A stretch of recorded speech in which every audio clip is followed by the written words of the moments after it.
We'll see how this goes. If this can be recorded, it will be. I was trying to think, if you're on your last breath and you can't take another more step. You can't stand, you can't sit, you can't lay down on any side. And you have no pain medication other than Bayer aspirin, extra strength, and cannabis oil candy.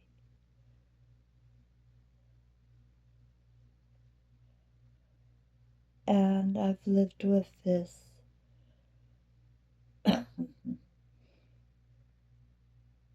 bone-crushing pain for a year. They say it's heart disease or heart failure, and barely gave me 6 months then.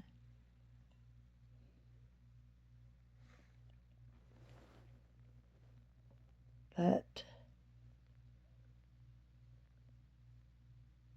that's hypnosis for you,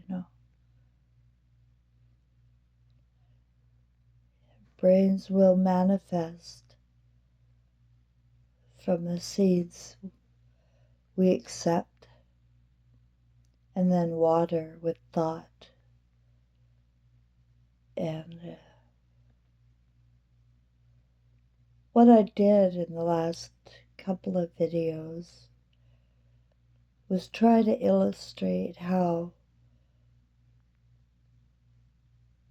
we repeat history every 100 years. And I brought forward to light throughout the last few years a lot of the stories you know about from history. And I was gifted with this information, clearly. One thing, my Christian background couldn't make this up regarding the Jesus and Mary story. I could barely tolerate the idea of reincarnation. But lucky for me, I did know the spirit of my son was sitting on the end of my bed after he died. I don't know whether it was days or weeks anymore. And I've had dreams, and I've had strange things going on around me. Lights turning on and off, alarms. You can't deny what's in front of you. But that's what they do. They gaslight your own senses and tell you what you experience is not real. And I wanted to just touch base for a minute to explain that we are doing the exact same patterns as what I brought forward about the Phononicans, the first untarnished Phoenix star was born there, north of Africa, Tunisia, Tyre, and there's a Haiti. And Haiti keeps coming up. Something happened where a very ugly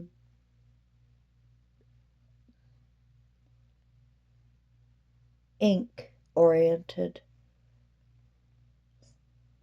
beast, Viking, alien, I don't know what, came a-calling, having already traveled around the continent, corrupting. You know, what they do is corrupt the leaders. And well, what's different today? They make them do things to feed their ego, make them think they're powerful and rich and famous, and the rewards before you pay the debt. And that's what happens to all of them, all of the politicians and successful CEOs of companies that will never die. Coca-Cola, Kellogg's, Hershey's chocolate. I mean, the same labels for 100 years. No new inventions these last 100 years. No new creations other than chemically and compressed oriented for profit, not for the human senses. Those are not cared about here. In fact, the more you feel, the less they like you, really. No. You feeler type people like me, you cause trouble. You squeak. You squeak.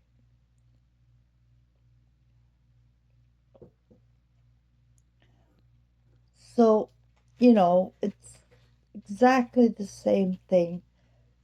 Other cultures coming in and corrupting your tribe, your culture, your country.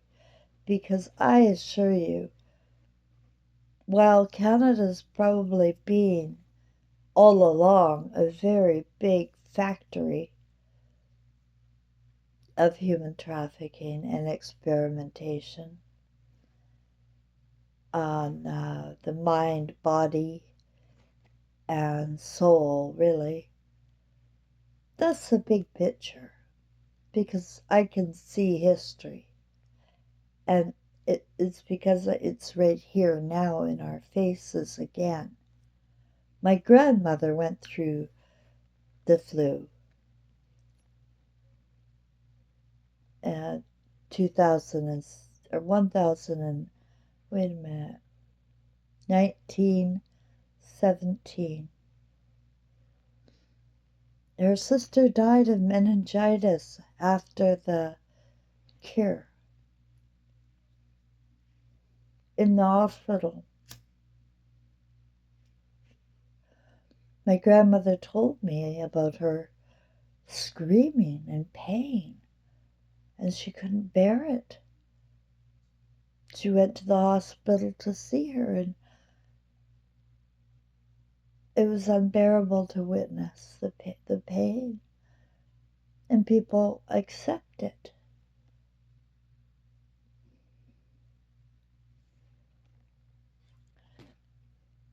As if, what other people say is more true and real than anything that you're thinking up. Can you think up anything anymore on your own and come up with new ideas on how to improve the world or your own health or your own world? I'm feeling better because I found some extra cannabis oil that I thought I ran out. But earlier, I was going to die. I knew it. I needed to take my last breath. I had to go. Naturally, but I knew I was leaving. The pain was too much. But I really didn't want to go alone. And I really needed to talk to someone who just wanted to listen. They're hard to come by. People panic and they have to come up with every goddamn solution for you, as if you didn't already. But they've got to go down their script and make sure that they cover their asses, right? And nobody listens. So I thought I could call a wrong number in Saskatchewan or Manitoba, or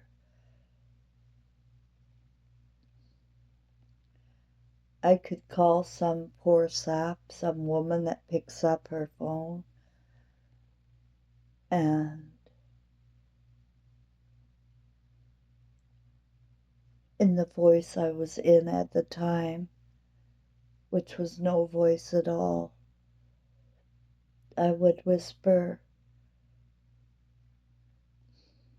"Are you busy?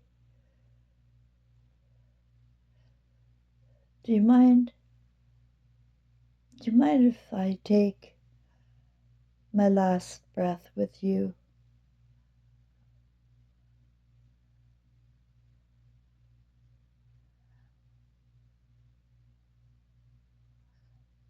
But people can't cope. And one or two things happen. She'd hang up, or I would crush her spirit. And I'm just not prepared to do that.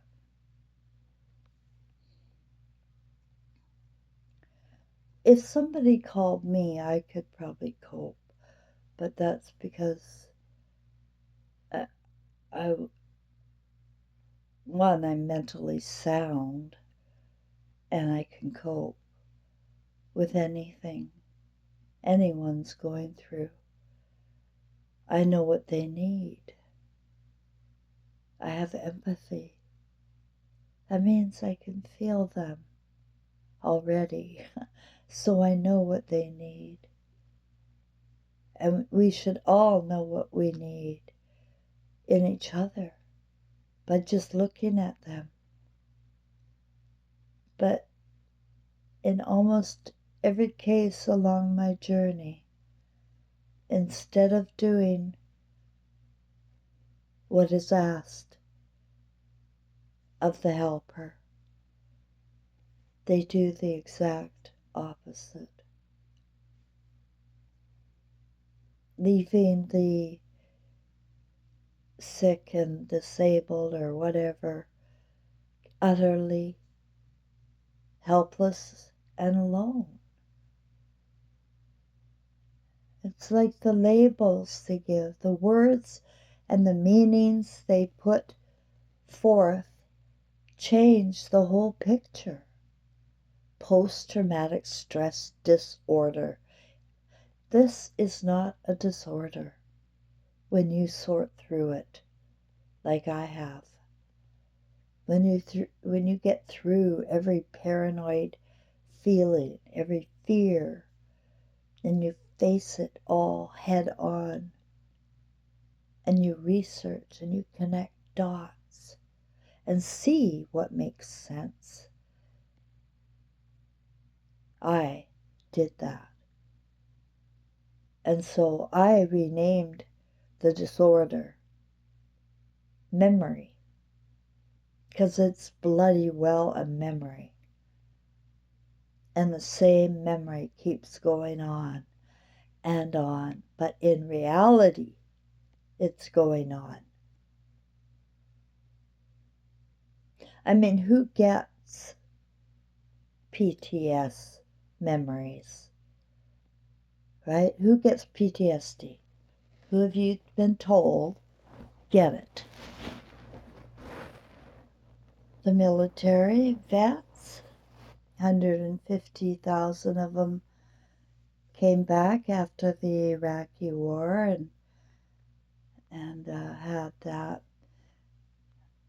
Anyway, it was huge. 150,000 died by You know what? Because of the war. And the PTSD really kills them. Kills people. They kill themselves or murder their families or end up in jail. It's hopeless. If they can't work through these feelings, who else gets it? Police. The police get it, right? We've been told that, and I believe it. I believe it's the vets and the police. Who else gets it? Victims of sexual assault, which they've renamed, right? Because it's nicer to say assault and keep that in focus and not the reality, the emotional reality that's either more common than not someone you know, someone you love, someone you trusted. That's who's doing it.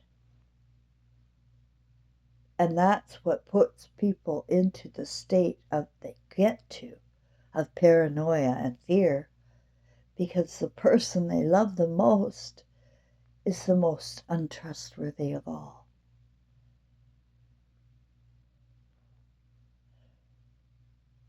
And it's like the military finding out secrets, or the police, the modus operandi, and they don't like it, or they are put into a state of mind where they can't cope. They're full of fear because they know something. They've been faced with evil. That's what I am saying. They've all been facing evil. And they can't get through because of these labels of disorder and lockaways by family. But I'm telling you, family are trained to trigger. Like, I had to block Frank because he was triggering me by insisting I do things like go to the hospital, call an ambulance. He called the police. It's like to somebody who's having these memories of literally being tortured by these people, being dehydrated, being frozen, being emotionally tortured and gaslit, being triggered into rages, which I won't go into for them, but that's what they do. They make them as crazy as possible. And you think, well, why would they do that? Now, come on. Why? You're not being logical, they tell me. You're being paranoid. You're being paranoid. Take a pill. And that's what you do to vets, ex-police, and rape victims. No, not him. What a liar. What a liar. And the trials and the courts and the hospital invasion that's acceptable. Look what you do to women after. Oh, I'm not going to tell you. You should just think about it for a minute, what they do to get DNA out after being violated in such a hideous way by a stranger or someone she loves. And then she has to go through, it's systematic. It's embedded in this system since human trafficking began. And we repeat it almost identically every time.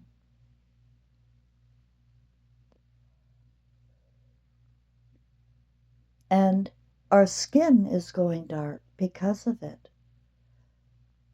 We're having deformities because of it. Our DNA is deformed because of tainted blood.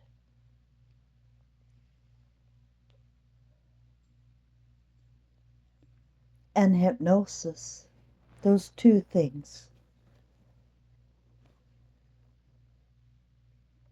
The hypnosis part is so easy when you put that much trust, not in anything but a costume and words, because you were told those are the people to trust your whole life. How do you break out of that? And for survival, you want to shut up the guy who's saying these things. Because I remember Rhonda. I'm trying to tell her, no, Rhonda, stop planning for your future with being a mortgage broker. That's not going to work out for you in the long run. You got to plan for something else. I was a career planner. And she was so triggered that I said, it's the age. No one over 40. You got to be really like a man to get those jobs. No one over 40. So you work while you're childbearing years. And then you got to go and start scrubbing toilets or doing something much less than what you were ever wanting to do. Not that any woman ever wanted to go to work and leave her babies, ever, to begin with. That's a fake story. It happened mostly in the 60s and 70s. The family breakups were happening on TV, and pretty soon the mass formation began, making it okay. And they corrupt the leaders, and then the leaders corrupt the masses. And then within the masses, they begin to treat each other the way they are being treated. They treat their spouse or their children as slaves, or disposable if they aren't bringing something to the table. And by something, I mean something other than just sitting at home, being pregnant and raising babies. That's too easy. Too easy. Gold diggers do that.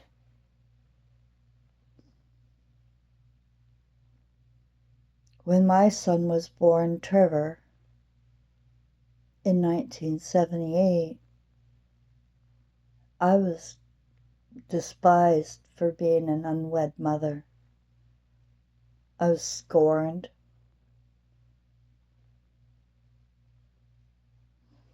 Mostly by Christians. They thought it was their duty as a soldier of Christ, I guess, to hurt people on behalf of Christ. Judge people for what they do or how they end up based on Christ. My whole life I was all Christians.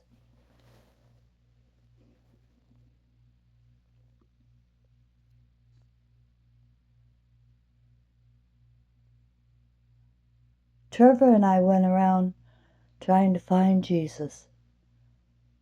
Every church, every demon. I never found him.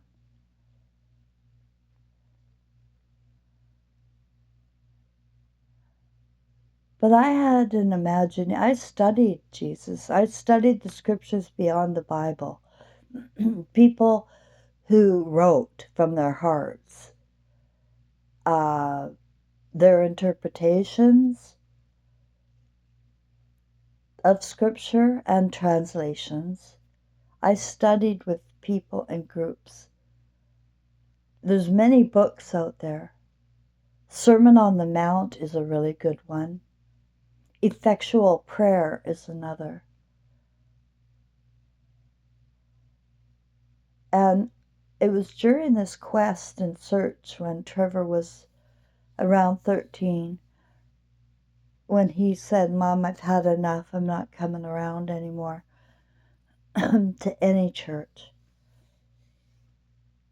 And then as I got to know the real Jesus, I said, well, he's just like my kid. He doesn't fit in. He's a square peg, and they're trying to fit him in this round hole. But they force it and force it and force it, and he gets more and more frustrated. And then they call him oppositional defiant disorder after ADHD. And they can't see they are pushing these children into states of mind that are impossible. They're being gaslit. The reality is. And parents are letting it because they have more trust in the costume and the ones getting paid than their own children. And that's my biggest regret.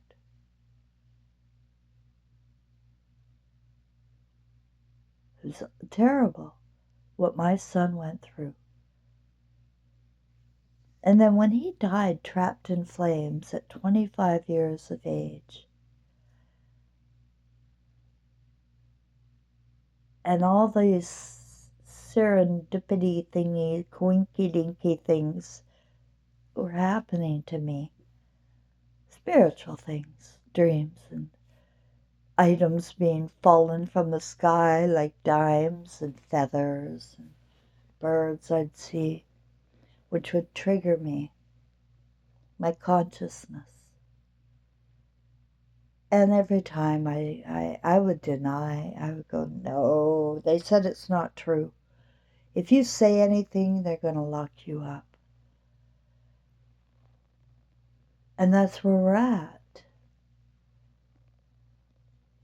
And then in 2016, when the beings of light came,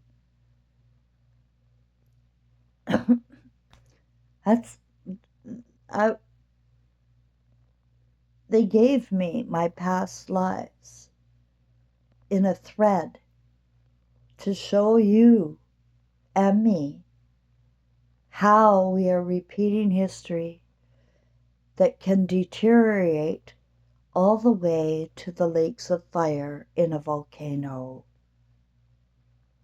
We could manifest that very quickly now because the creators here have triggered everybody's imaginations to do so. To destroy themselves. To turn dark and scarred to ash. I don't say it to scare you. I say it to tell you why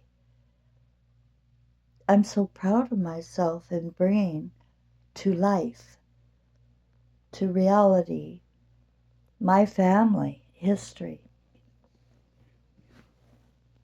and my family behavior.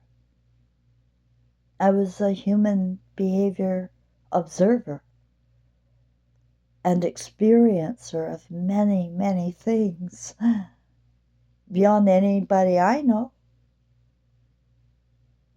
But short stints of it to get a taste of who is who around here. And the first to go were the charities, especially those sappy ones. You know, my grandmother sent money to Billy Graham, and my mother sent money to Crystal Palace, these big organizations for God. And I wonder, what on earth do you think you're paying for? That's what they're doing. Everybody has this idea that money can buy things off. Money will settle it. No. It's like now, same old. Jesus said specifically, and you can go look.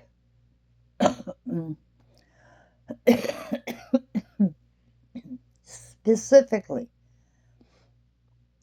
do not wear fine clothes of silk,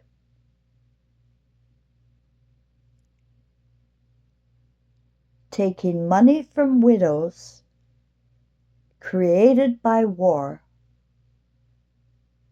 and call yourselves Father or Rabbi. And the reason he said that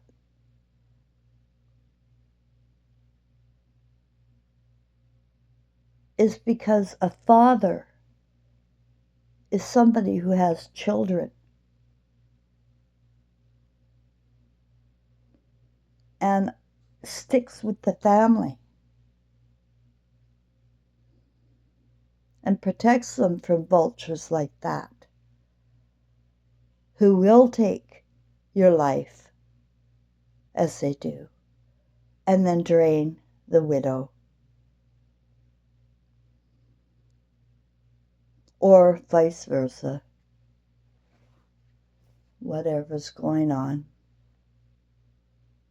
But the real hatred is on your mother. And I felt that my whole life, hated for my differences. I was against the core on every way. School, work, it was like, where am I? What kind of common sense is this? Where you motivate by threat. And you think you have the right to dig into people's minds and tell them what they're thinking or how they're feeling and why, because your books told you, and dismissing utterly their actual life or what they may know, because then if they're spiritual, they gotta be schizophrenic. If they're talking about conspiracies, they gotta be paranoid. Get the tinfoil hat out, guys. And you know I'm telling the truth. And you know you're probably responsible for a lot of people to go insane if you really dug in your heels to support this. It's better for you if we stay crazy. Well, I'm telling you, it's better for you now. And you can gain and gain and gain this life. There are natural consequences to not facing any kind of truth in your world. And that is facing it all at once after you cross over and having no one to explain it to you.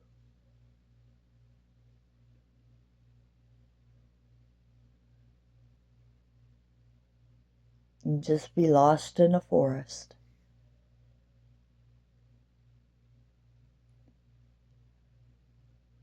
Or haunting a house.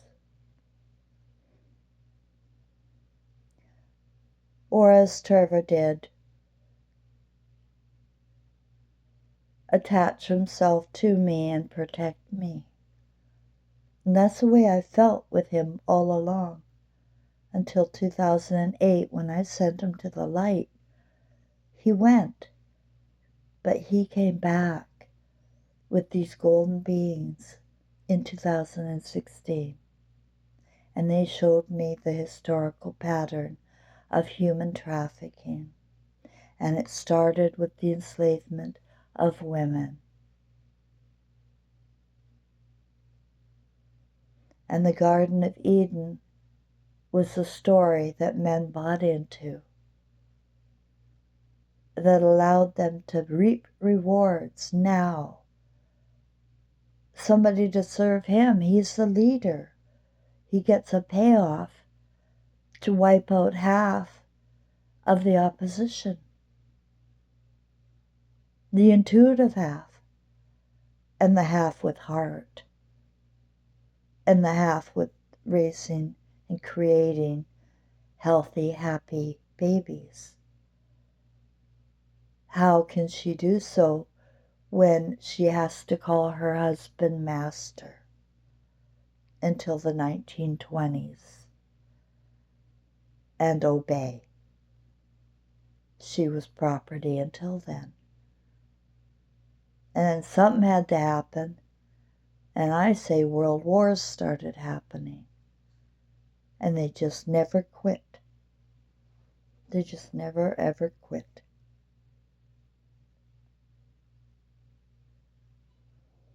I just wanted to say those few words. Thanks.